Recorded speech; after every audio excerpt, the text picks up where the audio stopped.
बकरा ईद यानी ईद उल अजहा आते ही हर मुस्लिम घर में कुर्बानी की तैयारी शुरू हो जाती है। लेकिन इसी दौरान एक सवाल बहुत बार पूछा जाता है, क्या हम अपने गुजर चुके माता पिता, दादा दादी या किसी मरहूम रिश्तेदार के नाम से कुर्बानी कर सकते हैं? बहुत से लोग अपने वालिद की याद में, अपनी माँ की मग़फ़िरत के लिए या पूरे खानदान के मरहूम लोगों के इसाले सवाब के लिए कुर्बानी करते हैं। लेकिन कुछ लोग कहते हैं मरहूम के नाम से कुर्बानी का सबूत नहीं है। तो आखिर सच क्या है? क्या कुरान इसकी इजाज़त देता है? क्या हदीस में इसका जिक्र मिलता है? क्या बड़े उलेमा इसे जायज़ मानते हैं? और अगर करना हो तो सही तरीका क्या है? आज की इस वीडियो में हम कुरान, सही हदीस और मशहूर इस्लामी उलेमा की राय के आधार पर पूरी बात समझेंगे। दरअसल सबसे पहले ये समझना जरूरी है कि कुर्बानी आखिर है क्या। कुर्बानी सिर्फ जानवर ज़बह करना का नाम नहीं, बल्कि ये अल्लाह के लिए अपनी मोहब्बत, फर्मा बरदारी और त्याग दिखाने का तरीका है। इसकी शुरुआत हमें हज़रत इब्राहीम अलैहिस्सलाम और हज़रत इस्माईल अलैहिस्सलाम की कहानी से मिलती है। जब अल्लाह ने हज़रत इब्राहीम अलैहिस्सलाम का इम्तिहान लिया और उन्होंने अल्लाह के हुक्म के आगे खुद को झुका दिया, इसी याद में आज मुसलमान कुर्बानी करते हैं। कुरान में अल्लाह ताला फरमाता है, अल्लाह तक ना उसका गोश्त पहुँचता है और ना खून, बल्कि तुम्हारा तकवा पहुँचता है। यानी कुर्बानी का असली मकसद दिल की सच्चाई और अल्लाह की रज़ा है। अब आते हैं सबसे अहम सवाल पर, क्या इस्लाम में मरहूम के नाम से कुर्बानी करना जायज़ है? बहुत से इस्लामिक स्कॉलर के मुताबिक हाँ, जायज़ है, क्योंकि इस्लाम में इसाले सवाब यानी किसी नेक अमल का सवाब मरहूम को पहुंचाने की इजाज़त मिलती है, जैसे सदका करना, कुरान पढ़कर सवाब पहुंचाना, दुआ करना। उसी तरह कुछ उलेमा ने कुर्बानी को भी इसी में शामिल किया है।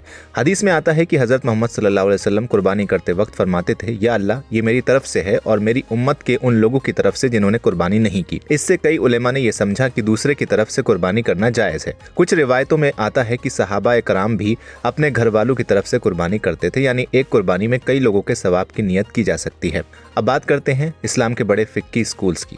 हनफी मजहब। हज़रत इमाम अबू हनीफा रहमतुल्लाह अलैह के मानने वाले बहुत से उलेमा कहते हैं मरहूम के लिए नफली कुर्बानी करना जायज़ है और उसका सवाब मरहूम तक पहुंच सकता है। इनमें भी कई उलेमा इसकी इजाज़त देते हैं। इसके अलावा बात करते हैं शाफई और हनबली की। इनमें भी कई उलेमा इसकी इजाज़त देते हैं, लेकिन कुछ उलेमा कहते हैं कि अगर मरहूम ने ज़िंदगी में इसकी वसीयत की हो तो ज़्यादा बेहतर है। सऊदी अरेबिया के कई उलेमा भी कहते हैं मरहूम के लिए सदका, दुआ और कुर्बानी करना फ़ायदेमंद हो सकता है, लेकिन इसे फ़र्ज़ या ज़रूरी समझना सही नहीं है। अब सवाल आता है, अगर कोई इंसान अपने मरहूम माता पिता के लिए कुर्बानी करना चाहता है तो तरीका क्या होना चाहिए?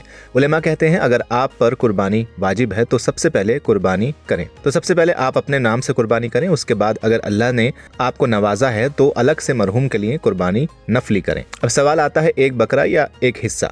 एक बकरा एक इंसान की तरफ से होता है, जबकि बड़े जानवर जैसे ऊंट में 7 हिस्से हो सकते हैं। कई लोग एक हिस्सा अपने मरहूम वालिद या वालिदा की तरफ से रखते हैं।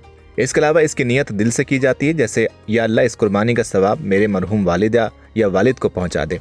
लेकिन यहाँ कुछ बातें समझना बेहद ज़रूरी हैं। सिर्फ दिखावे के लिए कुर्बानी ना करें, लोगों को दिखाने के लिए महंगे जानवर ना खरीदें, अपनी वाजिब कुर्बानी छोड़कर सिर्फ मरहूम के नाम की ना करें। इसे कोई ज़रूरी रस्म या फ़र्ज़ ना समझे। इस्लाम आसानी का दीन है। नियत और सिंसियरिटी सबसे ज़्यादा मायने रखती है। तो अगर आप भी अपने मरहूम रिश्तेदारों के लिए दुआ करते हैं तो कॉमेंट में लिखिए, अल्लाह सभी मरहूमीन की मग़फ़िरत फरमाए। फिलहाल इस वीडियो में इतना ही। वीडियो पसंद आया हो तो इसे लाइक करें, शेयर करें और चैनल को सब्सक्राइब करना बिल्कुल ना भूलें।